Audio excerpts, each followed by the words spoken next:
নমস্কার, আপনারা দেখছেন এখন দাসপুর বার্তা। দুস্থ ও মুমূর্ষুদের পাশে থেকে 14 শহীদ স্মরণ চেঁচুয়াহাটে। 6 জুন শুক্রবার দাসপুর থানা শহীদ স্মৃতি রক্ষা কমিটির আয়োজিত এই স্মরণ সভায় সভাপতি বরিষ্ঠ সমাজসেবী গোপাল চন্দ্র নন্দী এলাকাবাসীদের প্রতি কৃতজ্ঞতা ব্যক্ত করেছেন।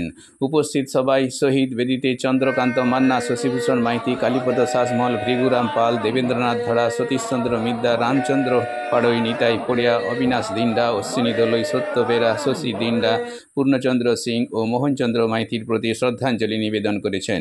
1930 সালের 3রা জুন ভারতীয় স্বদেশী আন্দোলনে এই দাসপুর থানার উত্তর গোবিন্দনগর চেঁচুয়াহাটে বিলাতি দ্রব্য ও বস্ত্র বিকেটিংয়ে বাধাদানকারী দারোগা ভোলানাথ ঘোষ ও তার সহযোগী অনিরুদ্ধ সামন্তের গণপ্রহারে মৃত্যুর ঘটনায় 6 জুন তৎকালীন অবিভক্ত মেদিনীপুর জেলাশাসক পেটি সাহেবের নির্দেশে দাসপুর থানার সদ্য নিযুক্ত দারোগা জার মোহাম্মদের পরিচালনায় গোরা সেনাবাহিনী পলাশবাই খালের উত্তর পাড়ে টিভিতে জড়ো হওয়া স্বদেশী আন্দোলনকারী হাজার হাজার জনতার উপর গোলা বর্ষণ করলে 14 জন শহীদ হন। এনাদের শ্রদ্ধা জানিয়ে গর্ববোধ করেছেন রাজ্য নেতৃত্ব আশিস উদাইদ। ভারতের স্বাধীনতা আন্দোলনের বাঙালি শহীদদের কেন্দ্রীয় অবহেলায় ক্ষোভ প্রকাশ করেছেন রাজ্যমন্ত্রী বিপ্লব রায় চৌধুরী। জাতীয় পতাকা ও শহীদ স্মরণে গর্বানুভূতি ব্যক্ত করেছেন বিধায়ক অজিত মাইতি। শহীদদের অনুসরণে বর্তমান স্বদেশী ব্রিটিশদের শিক্ষা, স্বাস্থ্য, অর্থ, বিচার ইত্যাদির ক্ষেত্রে বৈষম্য ঘটিয়ে দেশি সম্পদ লুটেপুটে বিদেশে পালানো ভোগবাদীদের বিরুদ্ধে নতুন করে সাম্যের আন্দোলনের গুরুত্ব উল্লেখ করেছেন রাজ্যমন্ত্রী শ্রীকান্ত মাহাতো। এদিনের সভায় 2.5 শতাধিক দুস্থ মায়েদের হাতে শাড়ি ও চারাগাছ উপহার দেওয়া হয়েছে এবং পাঁশকুড়া ব্লাড সেন্টারের সহযোগিতায় 9 জন মহিলা সহ মোট 61 জন স্বেচ্ছায় রক্ত দিয়েছেন মুমূর্ষু মানুষের কল্যাণে। এই সভায় এলাকাবাসীদের সাথে আরও সামিল ছিলেন ঘাটাল মহকুমা শাসক সুমন বিশ্বাস, স্থানীয় বিধায়ক মমতা ভূঁইয়া, দাসপুর 1 পঞ্চায়েত সমিতির সভাপতি সুকুমার পাত্র, সহসভাপতি সুজাতা সিং, কর্মাধ্যক্ষ পিন্টু ব্যানার্জি, আশিস মাঝি, জয়দেব সেনাপতি, কুমারেশ ভূঁইয়া, প্রধান শিক্ষক সুজিত কুমার ব্যানার্জি, সৌমিত্র সিংহ রায়, থানার ওসি অঞ্জনী কুমার তেওয়ারি, সমাজসেবী মদন মোহন মিশ্র, চিত্তরঞ্জন গোড়াই, বলাইচরণ মাঝি, তপন কুমার চক্রবর্তী, প্রশান্ত কুমার হড়, মৌমিতা পাড়িয়া মুন্ডা প্রমুখ সুধীজন। সমগ্র অনুষ্ঠান সঞ্চালনায় ছিলেন সমাজসেবী কৌশিক কুলভি এবং শিক্ষক Mrinal Chakraborty. Like and follow with subscribe এখন দাসপুর বার্তা। এই দাসপুর বার্তায় যুক্ত হন, আলোর পথে এগিয়ে চলুন।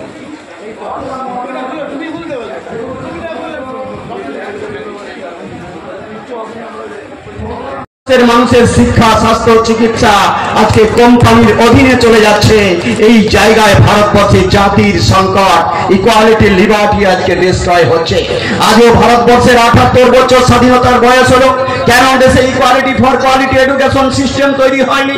Equality for health, equality for justice, equality for law ভারতবর্ষের জনগণের জন্য প্রতিষ্ঠিত হয়নি। কার কাছে এই প্রশ্নটা আমরা করব? উল্টে ভারতবর্ষে জজ কোর্ট থেকে high court, supreme court, judicial corruption চলছে। এই জায়গায় ভারতবর্ষের স্বাধীনতা সংগ্রামীদের রক্ত, এটা ক্ষুদিরাম চাইনি, বিনয় বাদল দীনেশ চাইনি, গান্ধীজি নেতাজিরা চাইনি। ভারতবর্ষে যারা দেশকে স্বাধীন করার জন্য নিজের জীবনকে পায়ের ভিত্ত তুচ্ছ করেছিল, তারা এই মুক্তি সংগ্রাম স্বাধীনতা চাইনি। তারা চেয়েছিল ভারতবর্ষের জনগণ ইকুয়ালিটি হবে, লিবার্টি হবে, ভারতবর্ষের সাম্যতা, স্বরাজতা প্রতিষ্ঠিত হবে, ভারতবর্ষের স্বাধীনতা প্রত্যেকটা জনগণ পাবে, ভারতবর্ষের গণতন্ত্র, সমাজতন্ত্র, স্বরাজতন্ত্র প্রত্যেকটা মানুষের জন্য হবে। উল্টে ধীরে ধীরে আজকে কোম্পানি তন্ত্র, কর্পোরেট তন্ত্র আজকে চালু হচ্ছে ভারতবর্ষের প্রত্যেকটা জায়গায়। আজকে প্রাইমারি স্কুল থেকে হাই স্কুলগুলো সবকে বন্ধ করে দেওয়ার একটা চক্রান্ত, শিক্ষাকে পুঁজিপতি কোম্পানির হাতে বিক্রি করে দেওয়ার একটা চক্রান্ত। ভারতবর্ষের অর্থনীতি, সমাজনীতি আজকে দেশীয় ব্রিটিশরা দেশকে শেষ করে দিচ্ছে। কারা দেশীয় ব্রিটিশ? যারা দেশকে লুটছে, চুষছে, আর দুবাই, আমেরিকা, চীন, জাপান, রাশিয়ায় নিয়ে গিয়ে টাকা পয়সা ধন দৌলত রাখছে। এই দেশীয় ব্রিটিশদের বিরুদ্ধে সংগ্রাম ভারতবর্ষের স্বদেশী জনগণের করা দরকার।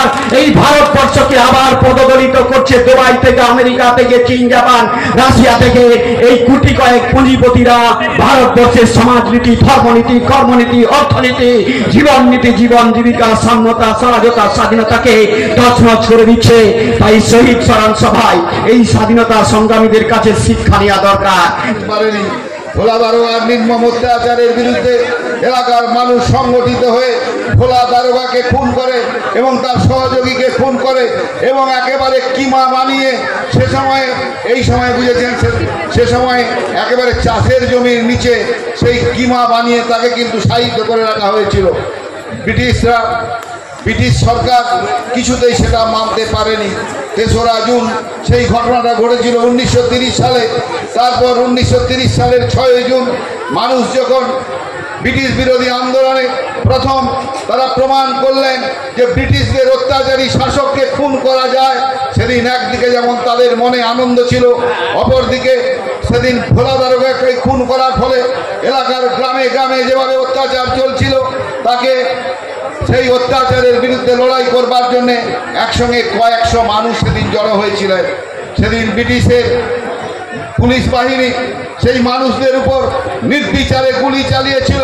সেদিন কিন্তু 14 জন মানুষ শহীদ হয়েছিল। দাসপুরের বিভিন্ন এলাকা থেকে জড়ো হওয়া সংগ্রামীরা সেদিন কিন্তু খুন হয়েছিল। ভারতবর্ষের স্বাধীনতা আন্দোলনে ব্রিটিশরা একসঙ্গে প্রথম এই 14 জন মানুষকে খুন করেছিল। এটা আজকে অতীত হলেও এটা আমাদের কাছে গর্বের বিষয় যে দাসপুরের মানুষরা সেই স্বাধীনতা আন্দোলনে প্রথম ব্রিটিশদের বিরুদ্ধে লড়াই করে তারা একসঙ্গে আত্মবলিদান করেছিলেন, একসঙ্গে শহীদ হয়েছিলেন 14 জন। ভারতবর্ষের আর কোনো রাজ্যে প্রথম এই ঘটনা ঘটেনি। 14 জনকে শ্রদ্ধা সম্মান জানাতে আসি, প্রণাম জানাতে আসি। সেই জন্য আপনাদের সবাইকে ধন্যবাদ জানাবো। 6 জুন প্রতি বছর হচ্ছে, আমরাও মাঝে মাঝে ছুটে আসছি। কেন? যে গর্ববোধ করবার জন্য, কোনো দায়িত্ব পালনের জন্য নয়, অহংকার করবার জন্য। দিকটাকে সারা দিয়ে লবণ আন্দোলনে অংশ নিলেন, লড়াই করলেন। শুধু তাই নয়, সরাসরি যুদ্ধের সম্মুখ যুদ্ধে ব্রিটিশের সঙ্গে প্রাণ দিলেন 14 জন। এটা বুক কাঁপিয়ে দেওয়ার মতো ঘটনা। ইতিহাস ভারতবর্ষের ইতিহাস, ভারতবর্ষের ইতিহাসের একটা ইতিহাস, দিগদর্শনকারী ইতিহাস। দুর্ভাগ্য বলতে আমরা ইতিহাস ভুলে গেছি। আর মেদিনীপুরের লোক আর পাত্তা পায় না, এখন পাত্তা পাচ্ছে নানা ধরনের মানুষেরা। আমি সে নিয়ে কিছু বলতে চাই না। আজকে মূল কথাটা একটাই, তা হচ্ছে যে সংগ্রাম করেছিল আমাদের দাদারা, ভাইরা, দাদা পুরুষরা, অগ্রবর্তী মানুষেরা, সেই সংগ্রামী মানুষেরা, সেই মানুষদের যদি প্রণাম না জানাই তাহলে আমরা কুলাঙ্গার বলে চিহ্নিত হব। ইতিহাসে আমরা কুলাঙ্গার বলে চিহ্নিত হব। আমরা সবাই মিলে তাদের প্রণতি জানাই, বলি সবাইকেই। চেচুয়াটের ঘটনা ভারতবর্ষের ইতিহাসে একটা অসাধারণ ঘটনা।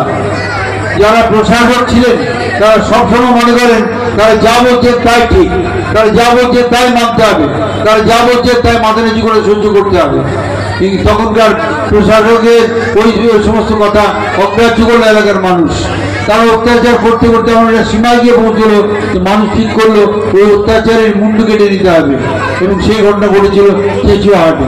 এই অসাধারণ ঘটনাকে ভুলে গেলে চলবে না, ভুলে গেলে আমরা কৃতজ্ঞ হব। আসলে আমরা সবাই মিলে মাথা উঁচু করে বলি, সেই সময় মানুষেরা তোমরা আজ কোথায় আছো আমরা জানি না, কিন্তু তোমাদের প্রতি আমাদের প্রণাম জানাচ্ছি। এবং তোমরা যদি না থাকতে তাহলে স্বাধীন ভারতের বাতাসে আমরা নিঃশ্বাস নিতে পারতাম না। তোমাদের প্রণতি জানাচ্ছি। একটু আগে তোমাদের স্মৃতিতে ফুল দিয়ে এসে তোমাদের প্রণাম জানিয়ে আমরা আবার এখানে সমবেত হয়েছি। আজকের এই দিনটা খুব গুরুত্বপূর্ণ দিন। এইখানে 3রা জুন ব্রিটিশ গভর্নমেন্টের অত্যাচারী একজন দারোগাকে দাসপুরের জনসাধারণ তাদেরকে পিছিয়ে মেরে দিয়েছে।